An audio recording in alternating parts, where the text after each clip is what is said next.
Hi everyone, this is Debono of the Fortune Teller Shop. How are you all? I thought I'd do some more tarot tips. So I've pulled up some tarot tips from Instagram and I'm going to see if we agree or disagree.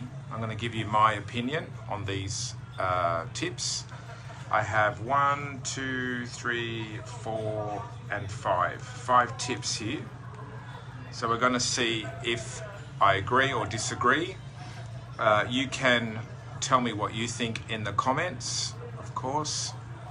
Okay, so the first tip.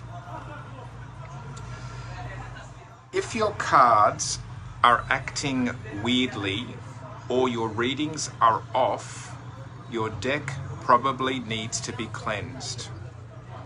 To cleanse, try passing the cards through incense smoke. Leave them out in the moonlight or place them in a bag with some citrine or selenite crystals. This tip makes it sound like the cards are to blame for the problem. And it would be more the reader. Sorry, there are people outside.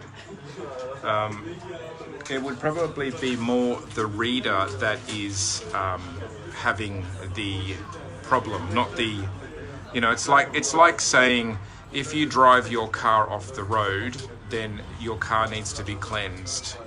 So, okay, they're going.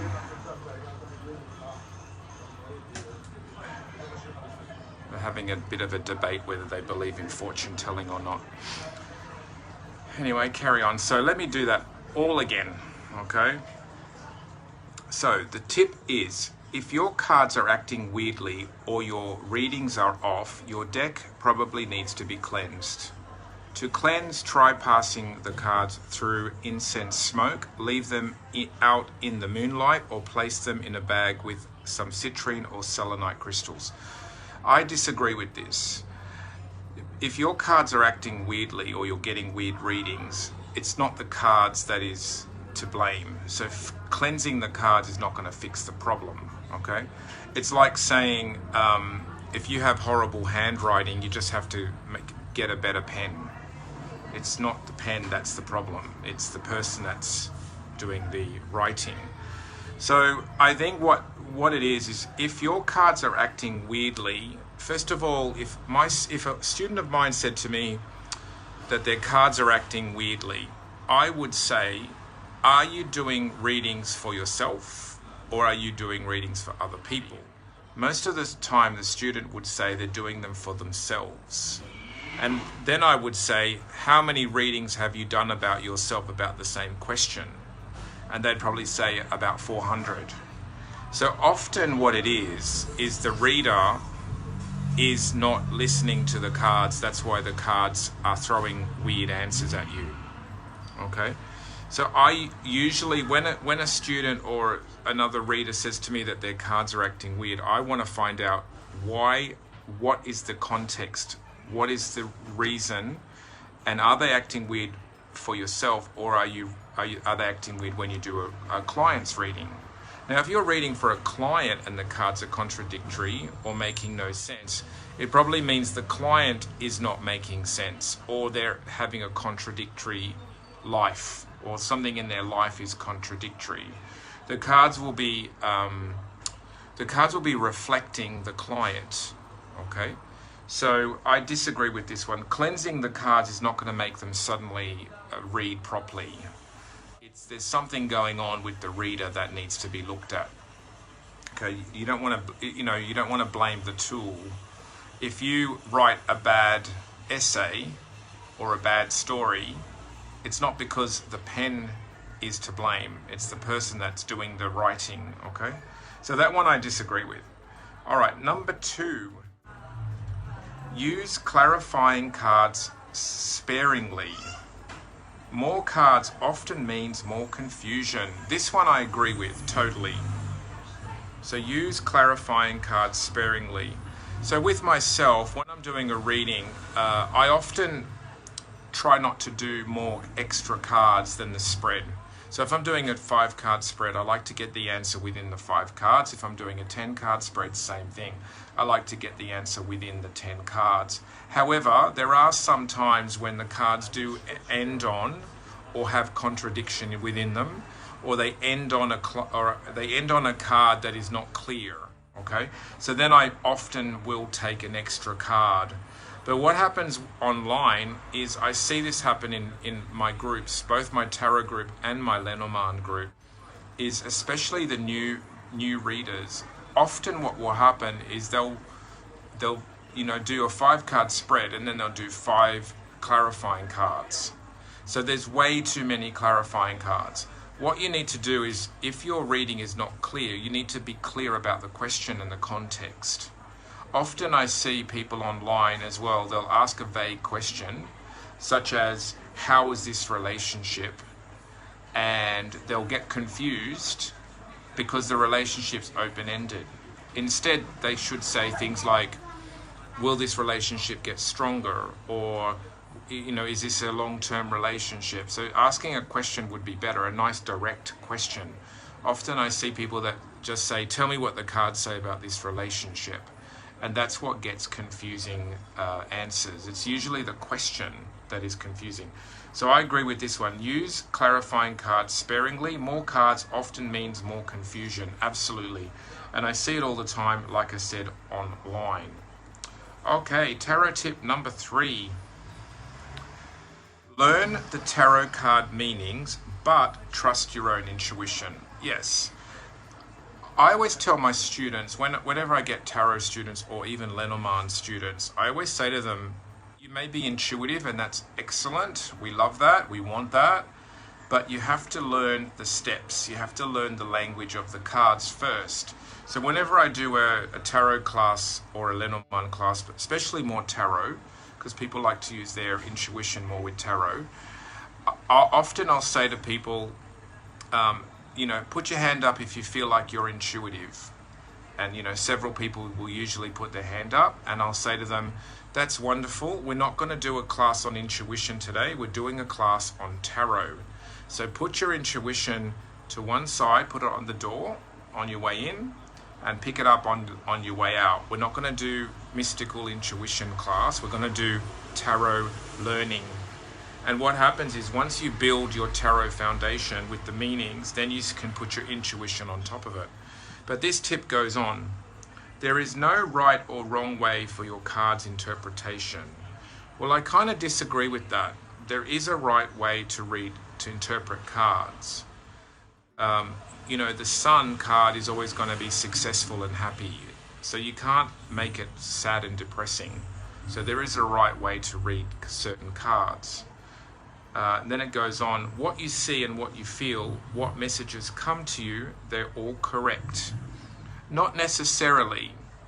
Sometimes we want to see what we want to see, and we will sometimes bend a card meaning to suit what we want to see. So I like to actually keep to the traditional meaning of the cards. Okay? So there is no right or wrong way for cards to be interpreted. I disagree with that. There is a right way, and the way that is right is from the traditional meanings. And then you add your intuition, like we said. What you see and what you feel, what messages come to you, they're all correct. Not necessarily. Sometimes the messages that come to you are wishful thinking. Okay? Go with that and don't second guess yourself. Well, I would just say that if a student said to me they're just free, free reading freely, I would say just always link it back to the card meanings, and you can't go wrong. Okay, so if you're going to just go really, really kind of crazy intuition, you'll probably be way off. Okay, so I kind of disagree with that one, more or less. Okay, up to number 4. Tarot tip number 4. Do not read tarot when you have low energy and low vibration.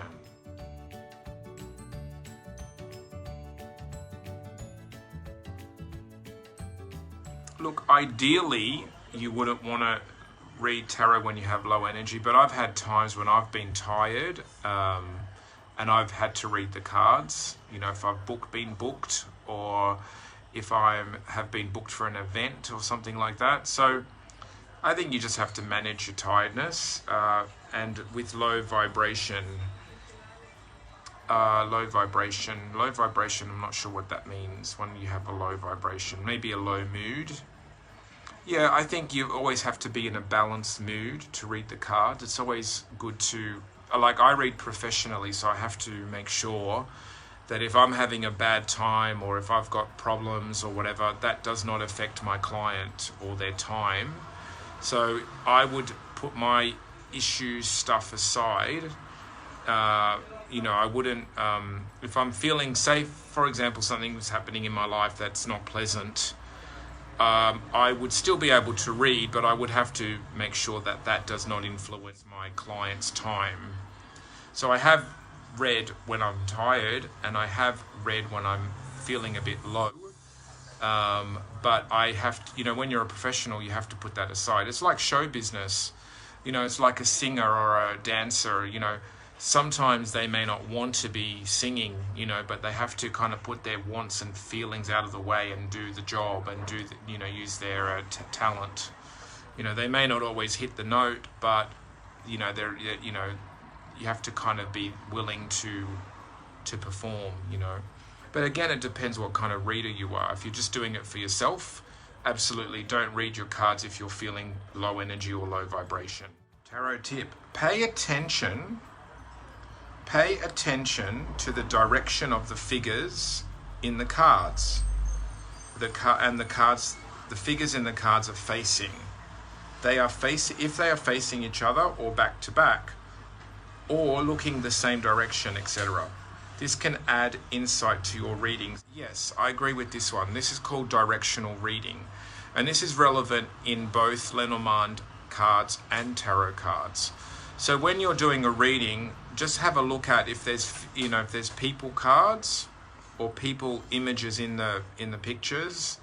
Look and see what way they're facing. With Lenormand in particular, the man and the woman, I like to see them either facing towards each other or away from each other.